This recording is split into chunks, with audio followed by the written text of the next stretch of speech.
del pasado. Como digo, ok, esa historia está, si la historia no la podemos negar, la traemos todos, es nuestro ADN.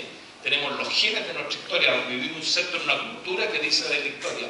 Pero el gran desafío es cómo yo soy capaz de quebrar eso, que eso no me atrape, que sea fiel a mi historia, porque eso soy yo, pero que eso no me atrape, no me quede aquí. La Kodak se quedó en el sustrato de plata y la Kodak hoy día prácticamente no existe. ¿Ya? Hay alguien que fue capaz de descubrir que en el chip podía meter píxeles y que hoy día la foto puedo tomar en vez de tener que gastarnos un tremendo montón de rollos de sustrato de plata que era caro, hoy día las meto en una memoria y después elijo. Las corrijo en el Photoshop si no quedaron muy bonitas, etc.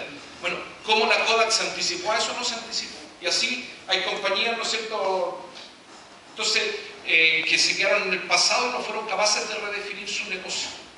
Hay un gurú del marketing de los 70 o de los 60 que se llama Theodore Levitt, el padre del marketing. Ya ni se estudia, ya está tan evolucionado. Y él la pregunta que se hacía era: ¿en qué negocio estamos? Y le preguntaba en esa época que los trenes eran ¿en qué negocio estamos? En el de los trenes.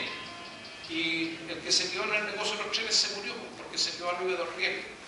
Entonces, distinto al que dijo, a lo mejor estoy en el negocio del transporte, se compró camiones y compró aviones, ya se dedicó a construir carreteras.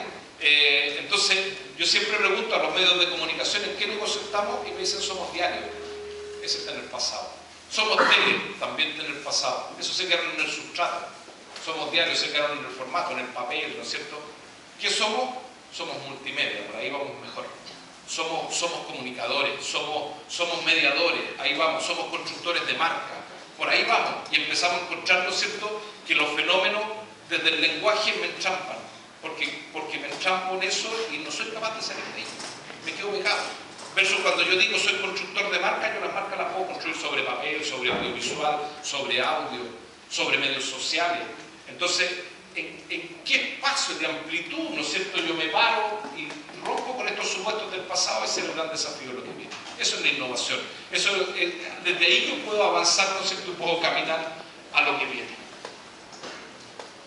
El cliente, el consumidor, la persona ya quiere ser emisor y no solo receptor. Yo quiero decir mis cuentos, mis cosas. ¿Ya? Esto lo vimos para el terremoto aquí, ¿no es cierto?, para el tsunami. Las personas, ADN abrió una página en Facebook, creo que tiene cerca de 200.000 seguidores hoy día, y hace un programa todas las noches, desde las 9 en adelante, nada más que pone un tema, lo pone en la página de Facebook, y la gente comenta desde adentro. Ellos se subieron, no en su espacio completo, pero ya están probando y decir: ok, la gente quiere contar historias, la gente quiere dar su punto de vista.